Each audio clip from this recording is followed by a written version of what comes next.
Yung pong Coast Guard, Mr. President, binasa ko po yung kanilang mga kapangyarihan, yung powers and functions of the Coast Guard. Hindi po nagkakamali, nasa 17 functions and powers. Ni isa doon, wala po akong makita, Mr. President, na pwedeng gawin ng isang spokesperson, nagagawa siya ng ganun, pupunta siya sa isang eskwela, magdi-discuss siya doon at sasabihin niya, bully ang presidente ng China at gagawa siya ng caricature. Wala. Kita nyo? Tingnan nyo yung kabalastugan na ginagawa ni Tariela. Hindi niya nga talaga trabaho. Hindi niya trabaho yung magpupunta sa mga universities at ipapakita niya yung caricature ng picture ng presidente ng China. Eto no, hindi naman talaga tayo China pero yung ginawa niya, kabastusan ang ginawa niya talaga. Walang kwenta. Kumbaga dapat tinatanggal na ni The Junior yan eh. Yung mga klaseng ganyang tao. 'Di ba? Kumbaga yan yung nakakasira sa atin. Yan ang nakakasira sa imahe ng gobyerno sa Pilipinas. Kumbaga makikita sa ibang bansa na ganyan ang ginagawa ng Coast Guard na yan. Ganyang klaseng bastos na Coast Guard na yan. 'Di ba? Kawalang hiyaan talaga.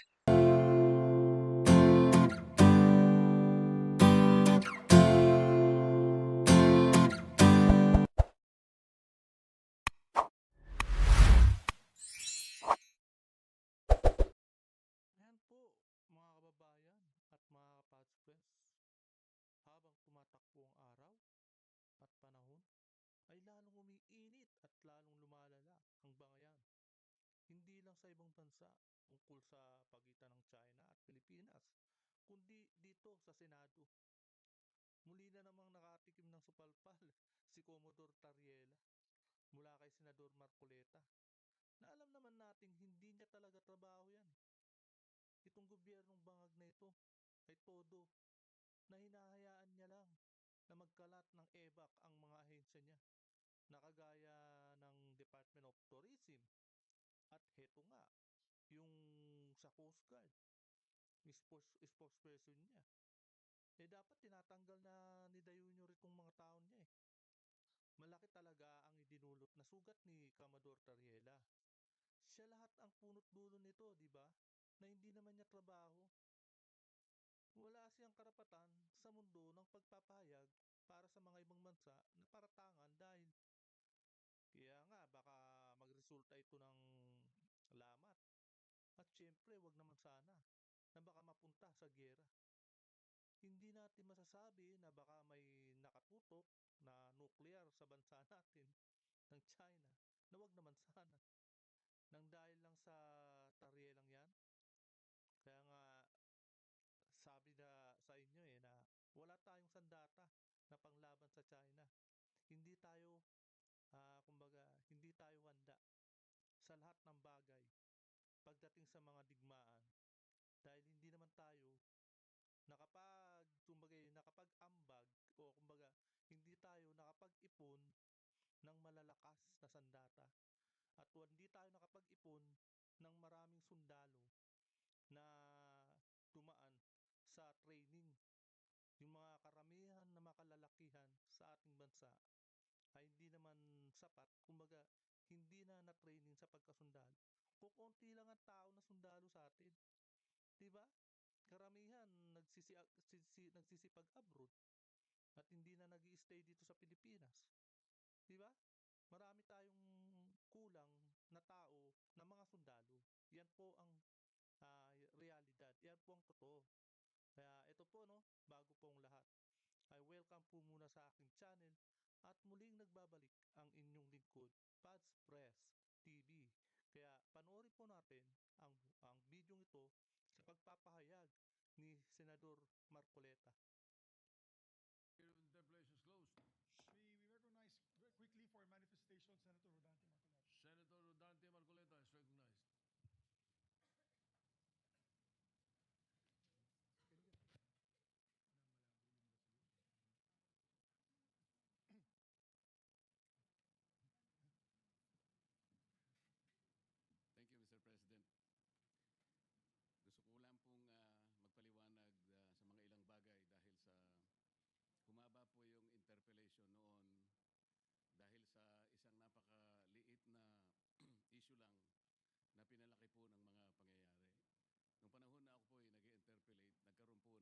misconception about the West Philippine Sea at saka yung ating exclusive economic zone. Kumbaga po sa pagluluto natin,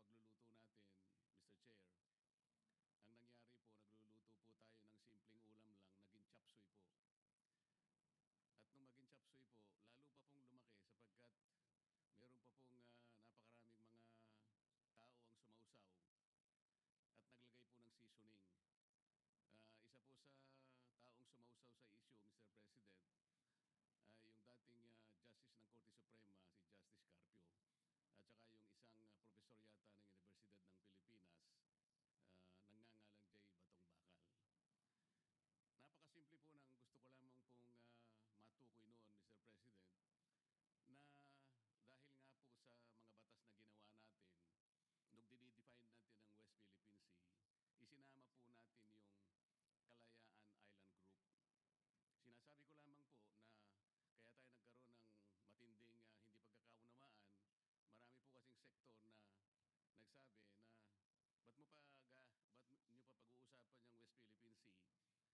nangangalang J.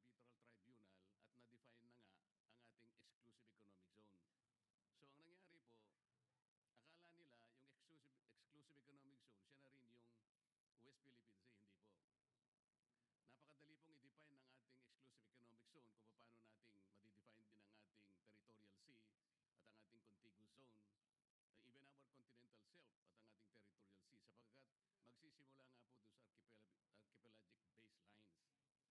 Sinasabi ko lamang po na kaya tayo nagkaroon ng matinding hindi pagkakaunawaan, marami po kasing sektor na nagsabi na ba't nyo pa pag-uusapan yung West Philippine Sea? Nanalo na tayo sa arbitral tribunal at na-define na nga ang ating exclusive economic zone. So ang nangyari po, akala nila yung exclusive economic zone, siya na rin yung West Philippine Sea, hindi po. Napakadali pong i-define ng ating exclusive economic zone kung paano nating madidefine din ang ating territorial sea at ang ating contiguous zone, even our continental shelf at ang ating territorial sea, sapagkat magsisimula nga po doon sa archipelagic baselines. Ang nagiging problema po, pinipilit nila na yung West Philippine Sea kagaya na rin ng EEZ. Hindi po. Nung isama po yung Kalayaan Island Group, nakalimutan po nila na yung ibang features na sinasako po ng ating bansa, halimbawa po yung Pag-asa, yung Parola, yung Kota, yung Langkiam, ito po ay 200 nautical miles away from the baseline, ay from the EEZ. Kaya nasa labas po sila. Alam po nyo, Mr. President, nung nagkaroon po tayo ng hearing sa CA, tinangka ko pong itanong sa ating ilang mga miyembro ng armed forces na nandoon, 35 po sila, Mr. President. Nalungkot po ako nung malaman ko sa sagot nila, hindi pala nila alam na yung ating mga occupied territories sa KIG ay nasa labas po ng ating exclusive economic zone. Ito po yung mga official po ng ating armed forces, Mr. President. Nakalulungkot po sapagkat ano po ang ipagtatanggol nila kung hindi naman po nila alam pala kung nasaan po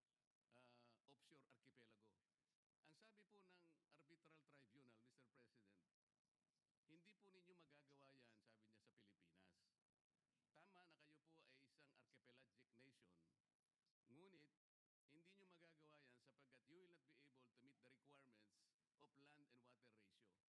Kung di po ako nagkakali, Mr. President, ang ratio po is 1 to about 9.135, something like that. Ibig sabihin po, meron pong standard na pagitan po kasi ng baselines kung saan mo ikakapit yung baseline. Kasi magkakalayo po sila eh. Lalong-lalo na po doon sa mga ibang features, Mr. President, na hindi okupado ng Pilipinas. Ang dami po nun. Ang okupado lamang po ay 4. Napakarami po ng hindi natin occupied. Ngunit, mini-maintain po natin ang ating claim doon. Ano po ang pinaka-imposible doon, Mr. President? Hindi po natin pwede silang isali yung karagatan arising from this maritime features in the Kalayaan Island Group.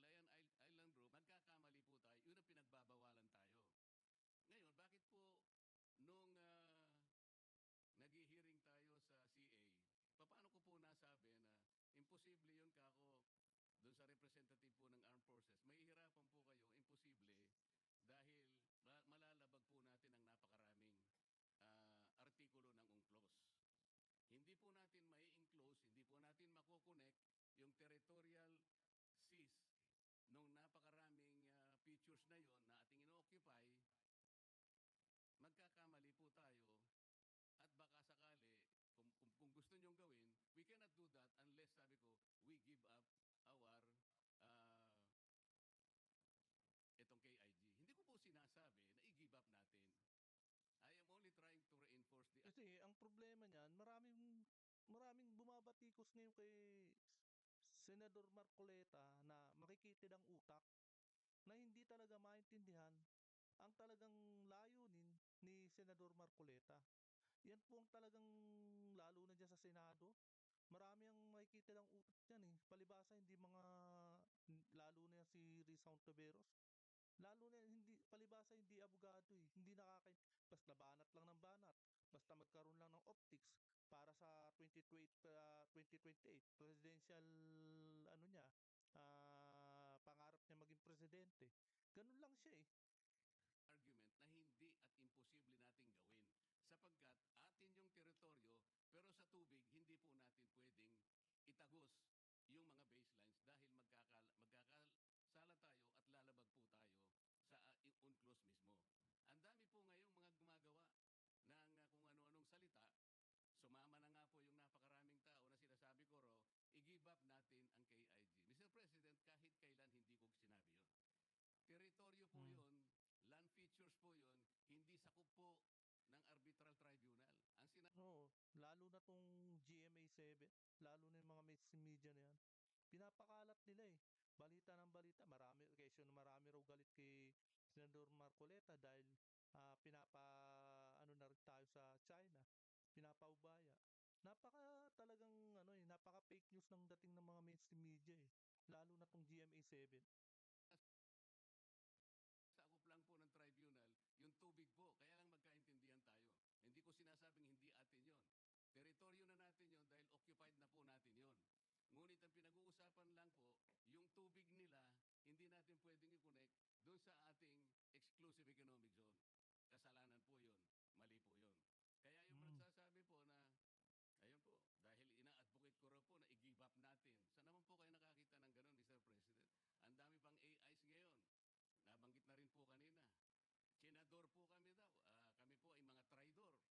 Paano po bang magiging traidor ang isang tao? Nililinaw lang po ang basihan na sinasabi natin kung gusto nating magkaroon ng West Philippine Sea o di makiusap tayo. Siguro pag-usapan natin sa pamamagitan ng United Nations na pwede po ba namin gamitin yung ilang mapa na idodrawing namin at kung inaakala po ninyong mahaba po yung pagitan, nakakita po kami ng maliliit na isla na pwede namin pagpatungan at yung pong land-to-water ratio, maaari po namin magawa ng paraan. Ganun po siguro, pero hindi yung automatic po, tatagos tayo sa mga ganong klaseng batuhan, pipilit po natin. Hanggang sa ngayon po, Mr. President, kaya hindi ma-define ng West Philippine Sea. At sabi ko nga po, hanggang ngayon ay walang ginagawang mapa, kahit nasabihin pa nilang merong mapa, hindi po totoo yun. Mr. President, kahit ngayon pwede po ninyong konsultahin yung tinatawag nilang DOALOS, Mr. President. Ito po yung Division for Ocean Affairs and the Law of the Sea na nasa opisina ng United Nations. Wala pong nasasubmit ang NAMRIA. 14 years ago, inorderan na po silang mag-submit. Bakit hindi po sila makapag-submit? Dahil sa hirap nga po nito. Hindi po pwedeng i-connect, Mr. President. Medyo matagal-tagal din na proseso kasi yan. Yung mga ganyan. Yun lamang po. Kaya, wag po nilang ipipilit na ako po ay traidor o kaya maka-pro-China. Oo, Hindi tama. po. Mr. President, naghahanap lang po tayo ng katarungan at katwiran dito. Kailangan maabisuhan po natin ang Coast Guard na kung ano man ang kanilang pinagsasabi rito, nagkakamali po kayo sapagkat wala pa pong West Philippines, wala pa po tayong mapa.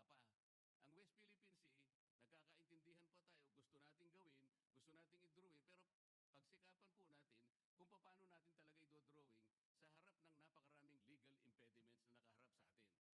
Yun po yung gusto kong linawin, Mr. President.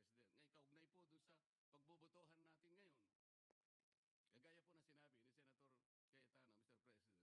Talagang ako po nagtataka, ikukondem po natin ang public statements ng China na hindi ko po nakikita alin-alin po yung mga public statements para po tayong napunta sa eleksyon, mag-i-elect po tayo, pero wala pong kandidato, paano po tayong boboto? Yun po yung pinaka-problema natin. Yung pong Coast Guard, Mr. President, binasa ko po yung kanilang mga kapangyarihan. yung powers and functions of the Coast Guard. Hindi po nagkakamali, nasa 17 functions and powers. Ni isa doon, wala po akong makita, Mr. President, na pwedeng gawin ng isang spokesperson, nagagawa siya ng ganun, pupunta siya sa isang eskwela, magdi-discuss siya doon at sasabihin niya, bully ang presidente ng China at gagawa siya ng caricature. Wala Kita nyo? Tinan nyo yung kabalastugan na ginagawa ni Tariela. Hindi niya nga talaga trabaho. Hindi niya trabaho yung magpupunta sa mga universities at ipapakita niya yung caricature ng picture ng presidente ng China. Eto no, hindi naman talaga tayo China pero yung ginawa niya, kabastusan ang ginawa niya talaga. Walang kwenta. Kumbaga dapat tinatanggal na ni The Junior yan eh. Yung mga klaseng ganyang tao. 'Di ba? Kumbaga yan yung nakakasira sa atin. Yan ang nakakasira sa imahe ng gobyerno sa Pilipinas. Kumbaga makikita sa ibang bansa na ganyan ang ginagawa ng Coast Guard na yan. Ganyang klaseng bastos na Coast Guard na yan. 'Di ba? Kawalang hiyaan talaga. po sa functions eh. Paano po ngayon natin bibigyan ng encouragement na pagbobotohan natin, ididepensa po natin yung paraan na ganun. Tayo po ay nagkakaisa na kailangan po natin ilaban ng sa atin. Nasabi na po yan kanina ni Senator Alan. Ngunit yung pamamaraan po ang problema eh. Ngayon, paano nyo, gusto kong bumoto sana kung halimbawa Manila ang pinag-uusapan natin. Ngunit kung boboto tayo nang dahil sa pinag-aawayan natin, nagmula po sa isang salita o pamamaraan ng isang spokesman ng Coast Guard at doon nga po ang pinagmulan ng maanghang na salita at ngayon nga po ay nakukompromiso na tayo at pagbobotohan natin, susuportahan natin yung ganung pamamaraan, baka lalo po tayo pong mga Pilipino, merong kasabihan eh. Kapag binato ka pag pinukol ka ng bato, batuhin mo ng tinapay. Yun po yung kulturang Pilipino, Mr. President. Ngayon po, maski sa Biblia po may sinasabi, kapag yung bulag, inakay niya ay kapwa bulag, wala po silang kapupuntahan, Mr. President. Naghahanap po tayo rito ng clarity. Ano po ang nangyari? Sa paghanap ko ng clarity, sa paghanap ko ng sagot, Ngayon po, no, hanggang dito na lamang po. At inyo pong napanood at napakinggan ang isang paliwanag ni Senador Marcoleta na talaga namang malaman. At eto naman si Tariela, talagang hindi mo talaga trabaho. Ginawa mo pa. Kumbaga naghimasok ka sa hindi mo trabaho na dapat ay trabaho ng DFA yan. Trabaho ng DFA na spokesperson, dapat silang magsalita. At hindi lang hindi ka pa kumonsulta sa DFA, hindi alam ng DFA na ginawa mo yan. Kumbaga hindi nila talaga alam. Kaya dapat abogado ang nagsasalita diyan. Dapat abogado ng DFA.